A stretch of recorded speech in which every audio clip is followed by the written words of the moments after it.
Star Wars: The Last Jedi has finally hit the big screen, and it's even better than we expected.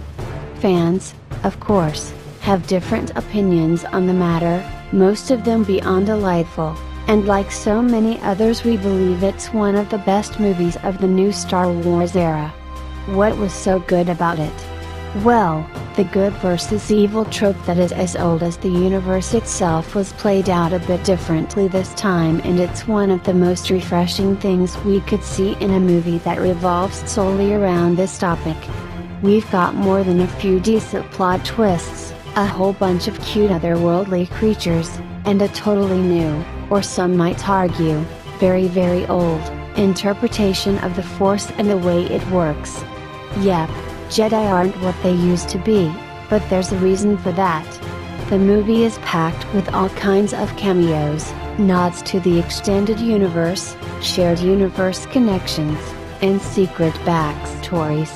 So, if you haven't watched the movie yet, be prepared for some spoilers because we're about to reveal 10 of the most awesome things you've missed in Star Wars: The Last Jedi. Rey's been a bad girl. Many have missed this little detail at the very end of the movie, but the camera did focus a few seconds on Rey's stuff back on the ship, which included all of the sacred Jedi books she took from the tree that got so conveniently burnt down by none other than Yoda himself.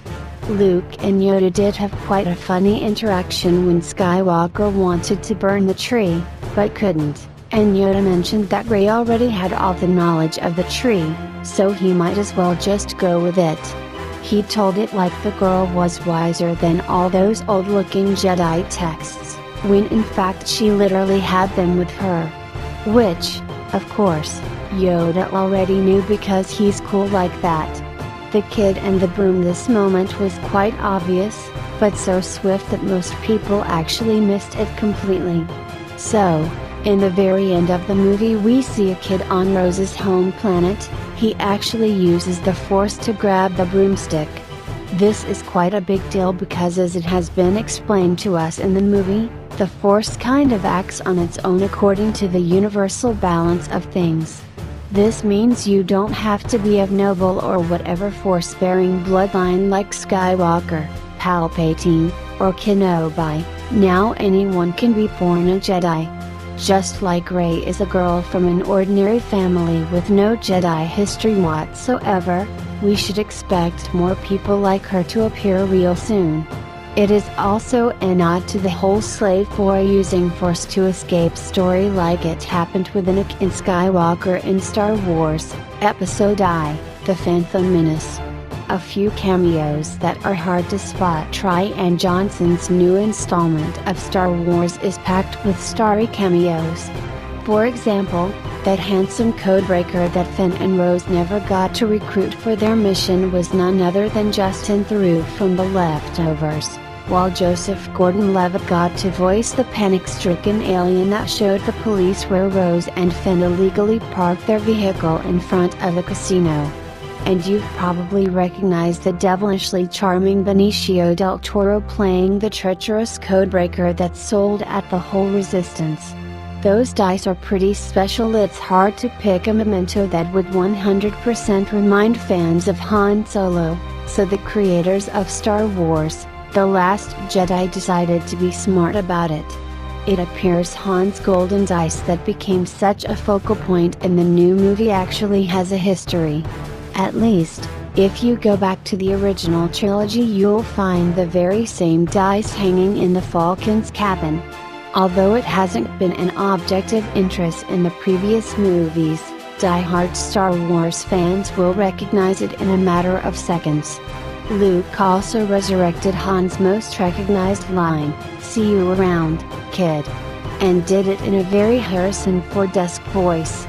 Crait is more important than you think. Planet Crait might have been new to most of the fans and Resistance heroes that were running for their lives, but not for Princess Leia.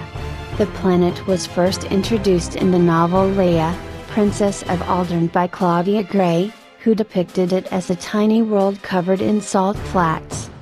seemingly insignificant, this small planet was receiving a considerable amount of supplies, which made young Leia suspicious.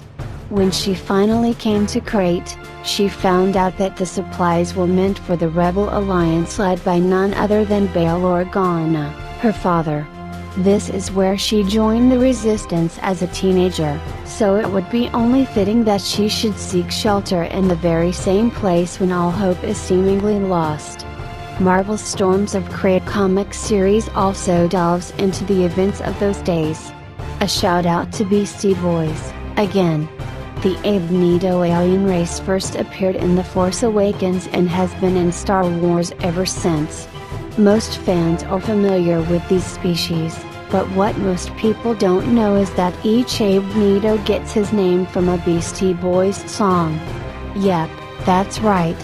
It all started with Abnido Lost, whose name was inspired by the hit song Hello Nasty Guys from the Creature Department thought it would be hilarious to name the alien this way, knowing that J.J. Abrams was a big fan of the group. And the rule stuck.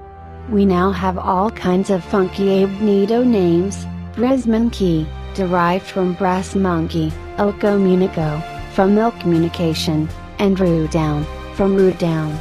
The Last Jedi has its very own Abnido called Slow and Low, from the Beastie Boys song Slow and Low.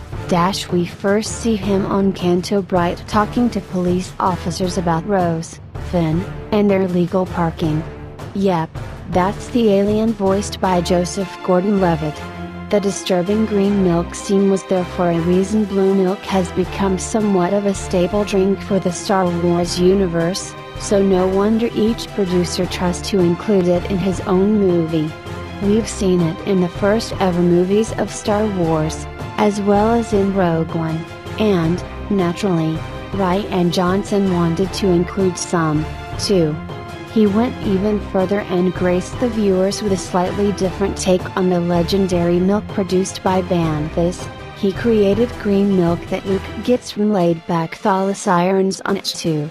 We believe this scene was included not only for fun, but also to show how similar, and different at the same time, the last days of Luke Skywalker are to his childhood on Tatooine, where there was plenty of blue milk. In Solitude, Mile and Hodo and her Starcuffs Vice Admiral Mile and Hodo didn't come from nowhere, and you could feel it in the way Leia and Mile interacted with each other. There's obviously some history between the two we just aren't aware of. The character was introduced much earlier in Leia, Princess of Aldern, a novel written by Claudia Gray. Leia and Mile met during their teenage years and formed a friendship that surpassed time, turning Hodo into one of Princess Leia's most trusted friends and aliases. Mile and Hodo is very poised and reserved, with a character reflecting her home planet's culture. Yet her crazy hair color hints that there's much more to the woman than meets the eye. As a reminder of where she came from, Mile and Hodo carries with her cuffs decorated with stars. Those are the very constellations that can be seen from Gatalenta, her home world. The ancient tree of Jedi. It appears that trees and Jedi have a long history together. Jedi's love for trees is quite famous, at least for a certain strand of trees. The appearance of the huge ancient tree on H2 in the last movie was definitely symbolic, hinting to the one that used to grow on Coruscant in a Jedi temple before all of that got destroyed by the Emperor. We don't know whether the two trees are related in any way, but they are definitely part of the Jedi green mythology that is larger than one might think. In Rogue One we've seen a staff made of Anatai wood, and it is said that Luke found the sacred island of H2 by following the Anatai wood saplings. Everything's connected.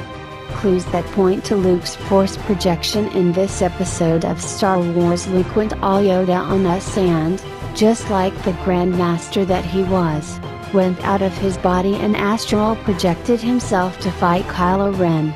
This whole stunt came as a major surprise to most of the viewers, including us, as almost nothing hinted to what was about to happen. He even gave the golden dice to Leia and kissed her on the head. And yet, there were a few clues that a more attentive and less emotional viewer might have spotted.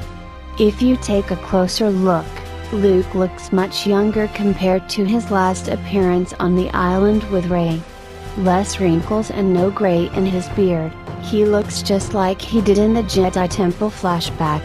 3PO's reaction was also kind of funny, and if you rewatch the moment the two meet together you'll understand that he also knew the truth about Luke being all air. Him walking without leaving a trace of red on the white salty land of the planet is yet another hint that he's not actually there.